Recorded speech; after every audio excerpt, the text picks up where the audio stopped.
Mindful Coach podcast. Welcome to this edition of the Mindful Coach podcast. I'm your host, Brett Hill, founder of the Mindful Coach Association and known as the Mindful Coach at themindfulcoach.com. One of the reasons mindfulness and coaching is so important and powerful is because it provides the opportunity for the coach, for you and for me, to be present with other people in ways that are uncommon, in the sense that you're bringing more attention, more focus, more quality of your presence into the relationship, the coaching relationship, the helping relationship. So let's be clear, when I say coaching, that's just a placeholder for coaching, therapy, leading, counseling, advising, healing, any of the modalities where you're helping someone in be better, be more whole, be more healed, more whole, more complete, more integrated individuals in whatever modality you're using.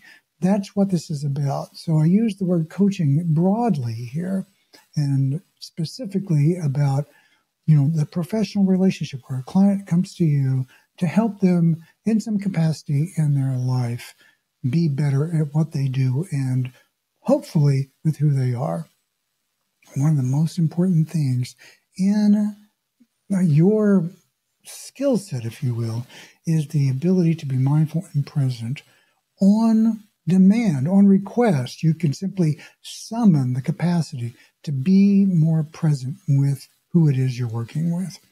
That's a requirement of mindful coaching, is the ability to do that when you wish, because, someone may make an appointment with you, and just before that, you get a lot of bad news, or something goes sideways, or you have a flat tire, or you're struggling with your technology, whatever it is. You show up, and the client shows up, and your internal self is agitated, and consequently, that's what you're bringing to the relationship in that moment. A mindful coach has the capacity to notice that, go, I'm feeling agitated. I really don't want to bring that into this conversation any more than necessary.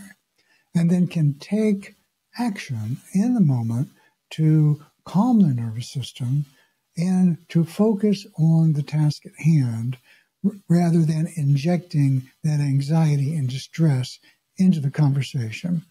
That's, one of the key skills, is to be able to track your own inner state and make adjustments as necessary. Now, what I want to talk about this time is not only can you do that at will, but there's something pretty special that can happen whenever you are really, really paying attention and you're connected to your own senses in a deep way.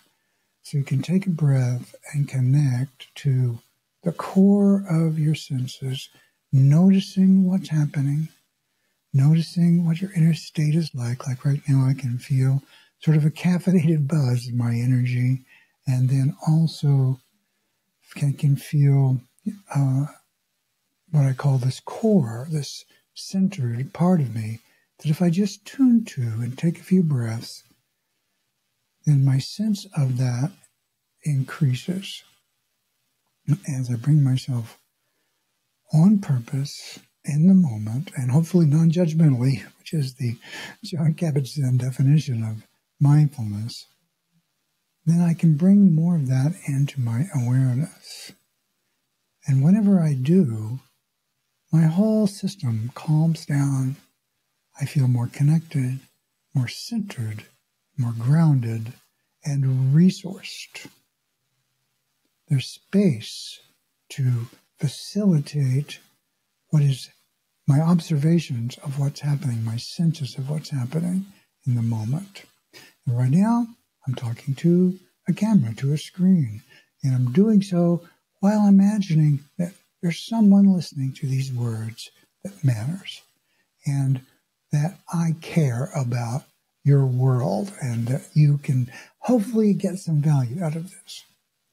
Now, what I'm going to say next is that in this state where you're connected to yourself, now you have the opportunity to connect with another person in an uncommon way. And uncommon, I mean, it's uncommon for people to get connected in conversation, in a helping relationship, to someone who is authentically paying attention in a high resolution way, in a refined way, on purpose in the moment, bringing all of your senses to bear. So whenever I'm working with someone, it's about, what am I seeing? What am I feeling? What am I hearing? Who is this person? How are they impacting me? And not so much their story, even though I am interested in the story, but it's more along the lines of, who is this person? Now, this is what this topic is about today. When I do that well, when I'm kind of in the zone, something very interesting happens. Now, this is true for me, and it's true for others as well, because I know that my neurology is not unique on the planet. I mean, we're all unique in some way, but we also have a lot in common. When I am in this more spacious place, I not only have the capacity to connect and feel and sense and process my impressions and observations about another person, but something interesting happens. I start to have thoughts, curiosities, feelings, impressions about the individual that I don't have any way to know if it's so or not. And so I'm going to call these impressions, but some people might call them intuitions. And I'm going to as well. So I might have the thought, I wonder if this person grew up on the East Coast. Or I wonder if they had brothers and sisters that were a big part of their world. Now, of course, that's something you can ask of anybody. I'm not trying to demonstrate psychic awareness or oh my God, how did you know that? Like to some crazy degree. I'm talking about just noticing what comes up in me naturally, organically, that I get curious about. And they might be details about someone's life that I don't have any way to know based on what they've told me. That's the key to underlining that. Let's underline that. Impressions or hunches or thoughts or intuitions about someone that you don't objectively have any way to know. There's no, if you played back the script of what someone said, they wouldn't necessarily say, oh yeah, I grew up on a lake.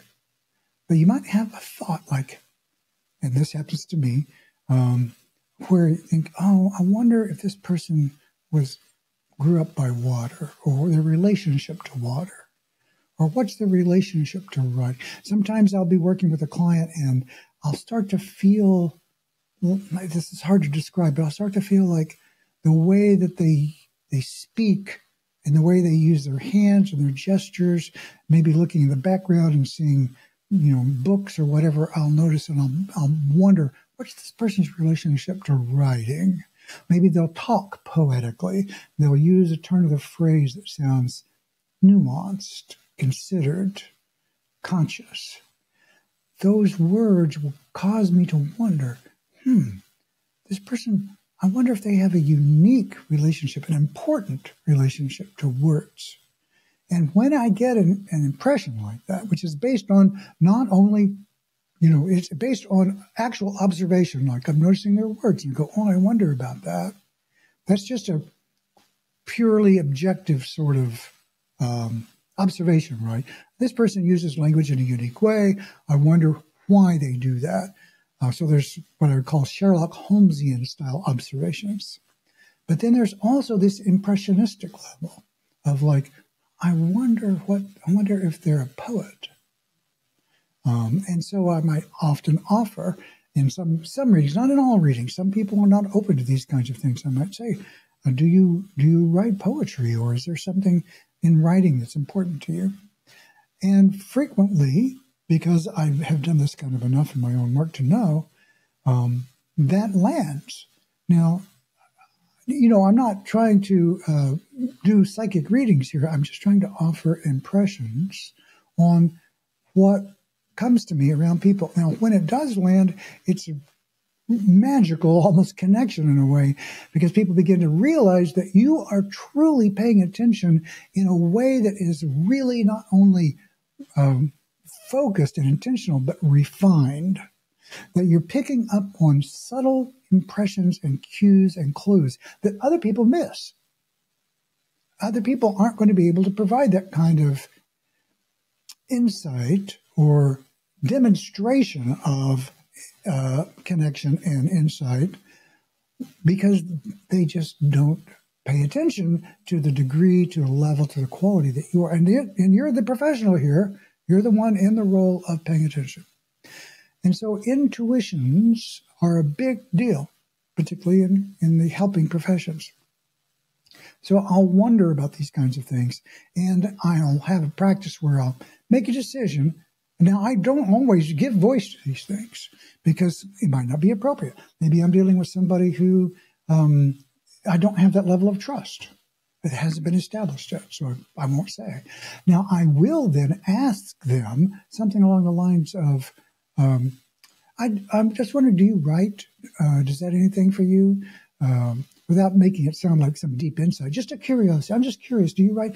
Do you, in your exercise, do you like work out in water at all? I'm just getting a sense that maybe that would be something that would be good for you. I don't know. Maybe it wouldn't be, or maybe that's something you have done.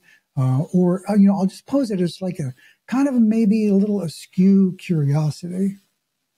And if it's not on point, what will happen is they'll say, no, but I do this. No, but I do that. And that gives you a chance to refine your tuning, your attunement, so that you can go, oh, no, okay, I wasn't right about that. And that's okay.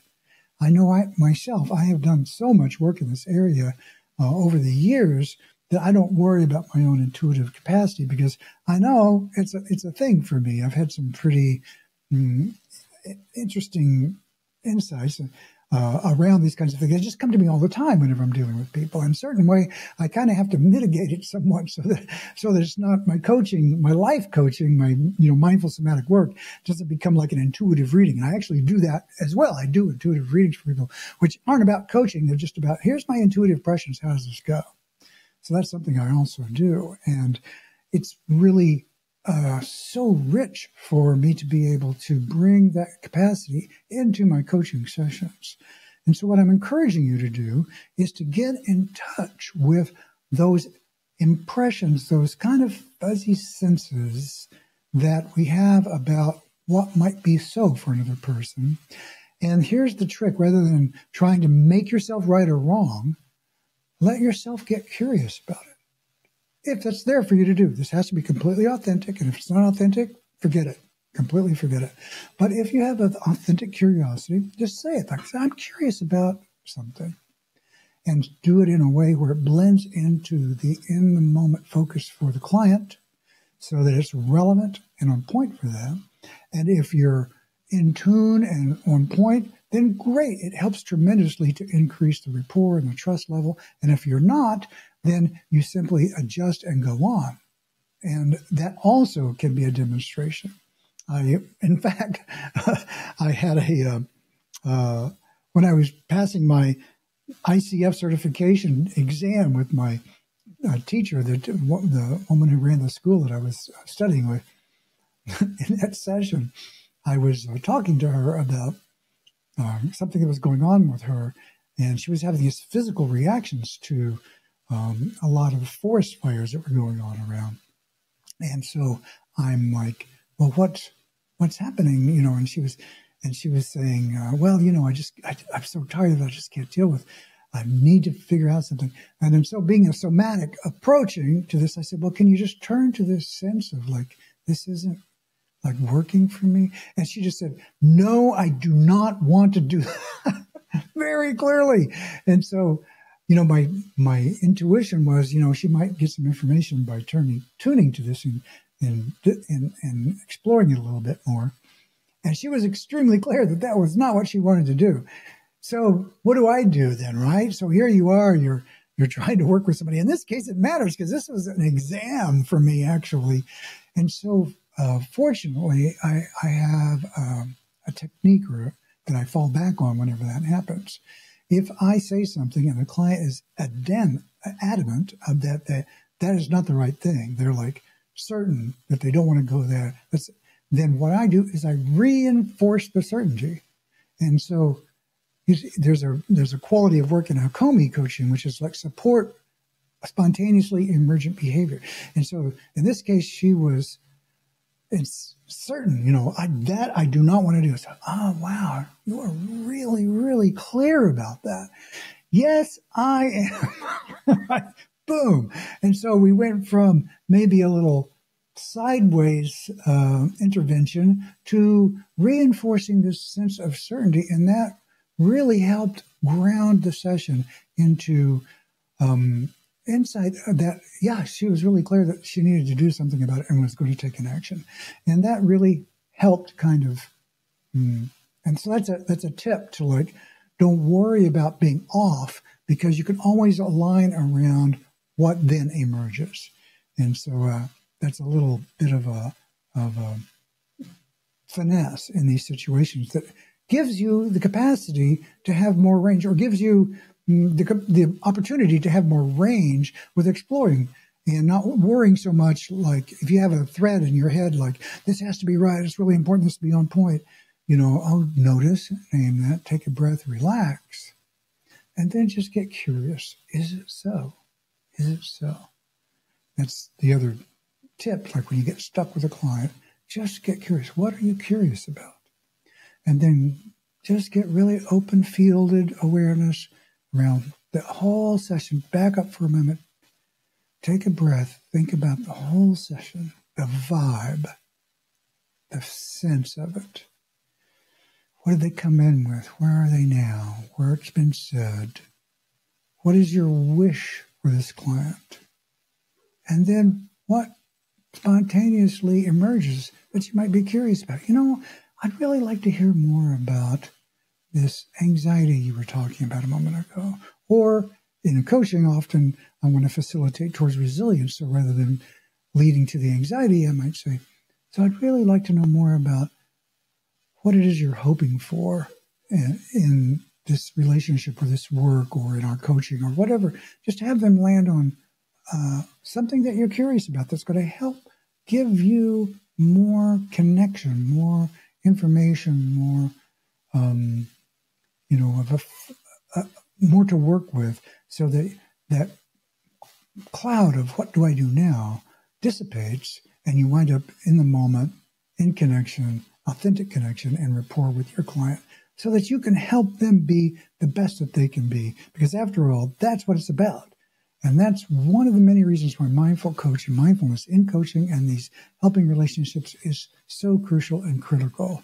So just to restate, practice taking a breath, clearing your own energy, clearing your own, and by energy in this case, I mean your own state of inner static. Like if you've been busy, get centered.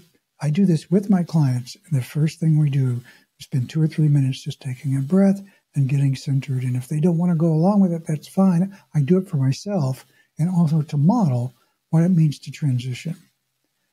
So you just center, take a breath, relax, get really clear. Let your open awareness with a very high degree of sensitivity align and focus on your client. Notice the dance of impressions that come your way, and give voice to things that you're curious about, even if they're, like I said, they don't have their both feet in completely objective senses. So I'm curious about this. I wonder about that. That this kind of a skill is exceptionally powerful, and it only gets better if you practice it. So if you're worried about, how off can I be, then look for situations where it doesn't really matter that much, that you can begin to practice. And if you're way off base, so what?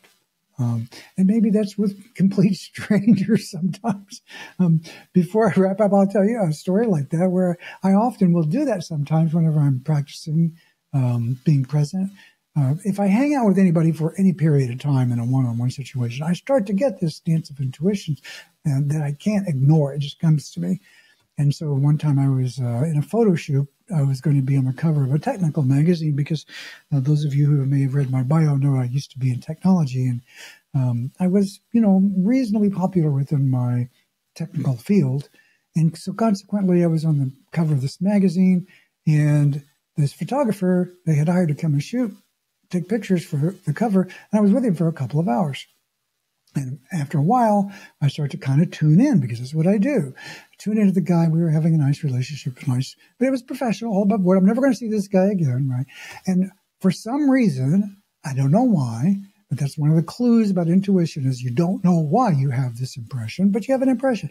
I had the feeling this guy grew up by a lake. Now, that's crazy talk, right? It's like, but how are you ever going to know if these things are true or not unless you find out? So I just said to him, because it was a very low-risk environment, said, I know this is going to sound a little odd, but by any chance, did you happen to grow up by a lake? And he just almost like dropped his camera. It's like, well, wait, what?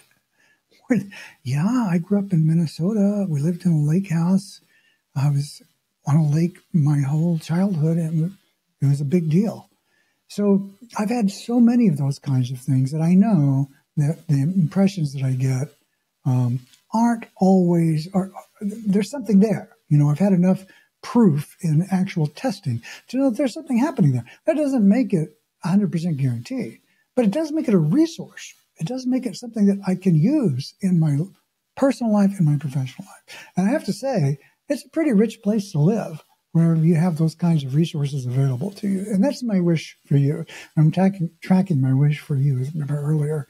So I'm sitting here talking to a camera, and I'm hoping that you who are listening to this, that these kinds of words, these kinds of stories can resonate with you in some way and open a field of awareness in you where you can begin to attune to this world of connection that's beyond the physical.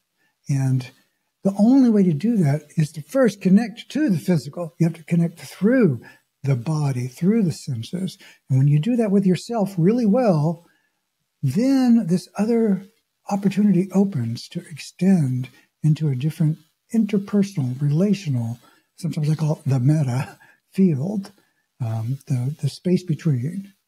Because that's really where the juice is. And after all of our work is in this space between us.